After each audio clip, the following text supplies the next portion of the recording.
India gi awang nungpok thangba da lairiba state nipal asigi indigenous furup sing haiba taragadi mainland India ga sakta suda manadaba natwon namba mitpan thaba Mongoloid furup sing asini.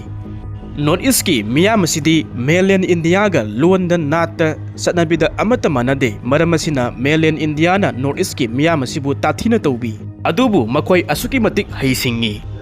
Makoi ayamba India dagi tokhai tanabagi ihau hawi adubu India lengak ka ayambana wari sanari. India lengak na khwaidagi kiba Manipur gi oinadi maru oiba achouba khulai paiba lupsing asiga India lengak ka wari sanadri adubu tungan ba ethnic ki purup singi oiba khulai pariba arm group sing asiga India lengak ka wari saba natana atopa purup singi khulai pairaga lal horiba sing asidi India lengak ka wari sabagi liklamda changsilli. Asigumba leibak asida irang asibu namthanabagidamagta purup masengi marakta khatnahalli irang thogalli. Makoi maselgi marakta nungsinhaloi haiba taragadi purup singi oiba interest sokpa yaba demand sing tawnahalli. Hana laijaramba puwari kaya amasu mathak makha onduna purup masengi marakta nungsinahande amadi hatna sunahalli. Masi karigumba lal horiba luchingba singaduna singdraba miyam asina pangba taragadi lang asida thui. Masigi damakta identity gi oiba issue sing sagat nei lammunai senmitlon gi liklamda muknai future udabagi wafam da yumpham oiraga miyam asibu ihu asida yawhalli miyam yawhanba asi ihu amata da araibadi natte adubu identity gi oiba issue kayamadadi hektamak huptuna yawrakani. Masi Manipur gumba state amada araibadi natte lamdam asida khundariba purup mayam asi Manipuri haiba identity adu sagatpa loiraga apunbagi identity ama kannabani haiduna hotnabagi lambida laktabida magi oiba purup singi oiba identity oina sagat khibana achouba muknaba ama lamdam asomda lakhi. Naga nataba miyam kuki nataba miyam naga kuki haiba asi yaraduna chingda kuki ajesan tauba haurakhi. Sahebna tholamba maming ani asi makhoigi identity oikhi mayangna tholamba Manipur asina maitei khaktana oihobadawna tawri. Mamang thakta lairamba luchingma sing asina masi hana uhodabana India gi akhang ahi sing asina laina thugaiba amasung purup maselgi marakta nungsinnahandanabagi damakta honabada identity politics ta ethnic nationalism gi idea asi lakhankhi. Asi yauna mai pakpa ngamkhiba asi India gi oina laithak laikha lupsing asida singsu tamsu makhoina semba mioi kaya amana yausilaktuna thabak tauba haurakkhibani. Identity hairagadi lon na chatnabi lamna chingba kaya ama magi oiba kansinaba hotnaba aduni masigi damakta nakhai sengba asi pamladuna demand kaya amasu tawnarai. Demand sing asida purup amana pamba adu purup amada akaiba piba haibasidi masana adum taraba wafamni maram asina muknaba asi asum sauthuraki mamai thangda khut thoknaraki khut thoknaba asida misi mina kaya ama yawba taragadi laman khumningbagi wakal asidi purup khudingi kokta adumak yawraga lairani masidagi khudong thiba asi oiraki.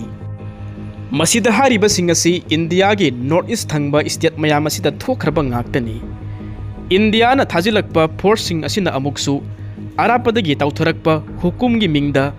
purup masel asi amaga henna irang asi thogalli. Masigi sumathakta miyam asinasu summi haina khanduna masida saruk yanaba hotnai. Masi tasiengna leibakpu nungsijaba nationalism bu sagatjaba singnadi irang asi thoktanaba kanna hotnai adubu India na di masibu amuk namthanaba hotnai. Tasiengna identity gi issue asi sagat ke haiba taragadi money and power asi sangi. Paisa paiba taragadi power asi lei. Lam mayam amasu expansion tauba ngammi adu oiba taragadi makhoigi thabak asi drug karbar tauba popi thaba natana kari pambai lei. Matang swaisida miyamna toina thengnaba purup adu kanano haibasidi miyamna henna khangbiram lagani. Paisa khaki natana masida aronba hidden agenda amana sagon naraga chatli. Hidden agenda asida naha mayam ama purup amagi generation ama manghannaba honarabra haibasidi singnari. Luraba purup ki politics amadi mathong sadaba masigi matam asida hanagi chief minister Sri N Biren Singhna hiram asida grassroots ki lebenda thabak kaya ama tauramba luchingba oibana mahaki matamda singda chasi war on drugs asina chingba Manipur gi future gi oiba tongan ba kaya ama semnaba amadi kannaba honaramkhi. ngamliba makai popi thaba sing asi manghanba drug karba toba sing phaba si ethnic politics haibadi economic politics ki yanglen saruda sei thaduna thudeknaba honabani hojik manipur gi singi lamsing asida toba yaba common interest asi economy sakot hanba sini isam samna popi thaba thingba amadi drug ki karbar asi pungthing thingba taragadi singi economy asi phagatna honaba ana layingi mahai masingi lambi thung pahanba masi mayamasi laingakna thamoi siangna hotnaraba matam khakta ethnic identity gi issue asigi polum masi hanta hanba ngamgani manipur gi haukraba puari kaya amada aikhoi gi phamnaiba sing asina ningthau khubam munanaba honabada atopa phurup ki matiang lawki asumna phamnaiba kaya amana matik chadabadagi aikhoi gi misam praja sing asi ngasi phawba wana hinglaga lakli aduga ngasi maksu masigi phibam asi adumak oiri fattaba tawba singi aroiba pungpham asi laklagani ing kumja 1948 ki June gi tang 13 da lamdam asida miyam gi oiba ahanba election pangthokki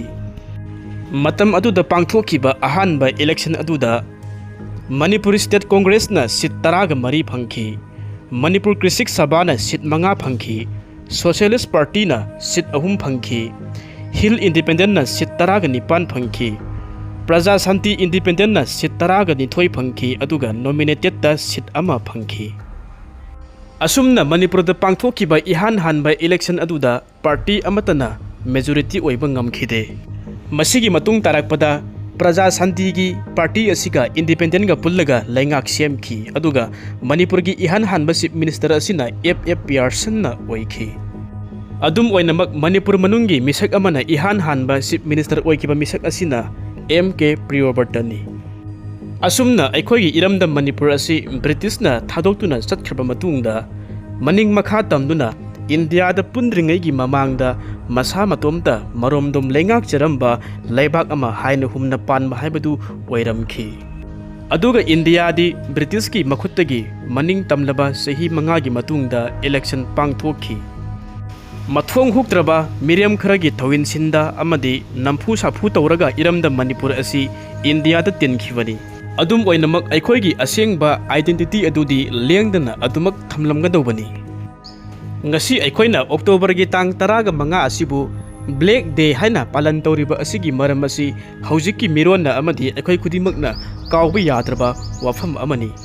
ngasi maksu aikoi gi iramda Manipur asida thokliba wathok lanthok mayam asi aikoi gi hana soiraga lakpa mayam adunani hauji mak aikoi gi khunai asidi mikha ponbagi wakhan khaliba wakhan khanthaba ngamdaba luchingma singasina khulingba khunai ama oiri mikha polaga niraga hingba khunai adubu kanana ikai khumnabigani masiki khudam oina haiba taragadi handak thokhiba Manipur gi irang asida Prime Minister Narendra Modi na mayak singna utkhre ingkumja 1945 ki August ki tang 3 amadi August ki tang 8 da Japan gi Hiroshima amadi Nagasaki da America na atom bomb thadaraga landakhi asumna America na Japan da atom bomb na hek landakhibadagi Japan na America dagi pochai sing amata laidri asigumba khudam masi aikhoi si utsi Indian singna aikhoi bu hanthana yengma yaba natte aikhoi gi identity ngaklaga thamsi Maliam gi leibak amatana aikhoi bu ikai khumnada ba tawroi aikhoi bu mirai biriba mioi singda aikhoina nonjaru bagi mathau ta de Indian singna aikhoi degi karisu hende matang asida aikhoina Manipur amasung Sikkim hairiba state ani asi Indiana nampuda lawsin khibagi khetnaba ani gi marakta lairiba asi khangminasi Manipur bu Indiana nampuda lawsin khibagi mawonga Sikkim bu Indiana nampuda lawsin khibagi mawonga ani asi yamna khetnai ingsok 1949 gi October gi tang 15 da Manipur bu Indiana nampuda lawsin khi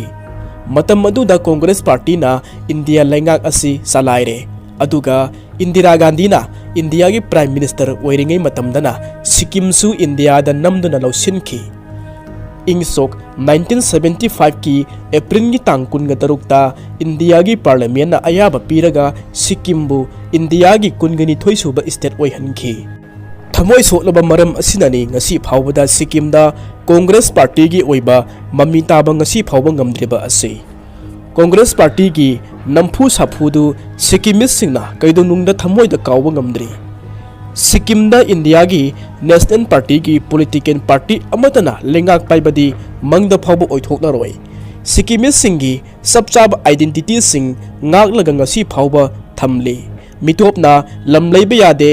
सिक्किमदा नन सिक्किमिस अमता मखोई की state service ता थबक संगहंदे थबक पीदे Sikkimese नुपा the मयुम पालबसु नुपी अदुना लेंगा की ओइबा service ता फंगबा यादे मखोई की आइडेंटिटी सिंग ngaklaga चटली कल्चर की ओइबा सक्तम सिंगसु यामना लूना ngaklaga थमली मसी सिंग असि अखोइना तमजनिंगाई ओइबा मसक अमखकने हौजिक अखोई की खुनाई असि यामना लूरबा तंजा अमद लैरी अहल लमन ममा मपा लेत्रबा इमुंग अमगा चप मानरी लमदम मसीदा मियोय खरदी ngangningba sing ngangli tunggi miron gi damakta karisu khandana pangthokningba thabak sing pangthokli india da hojik leiriba state sing asida aikhoi gi asigumna mafam marang khangdraba state amata yaude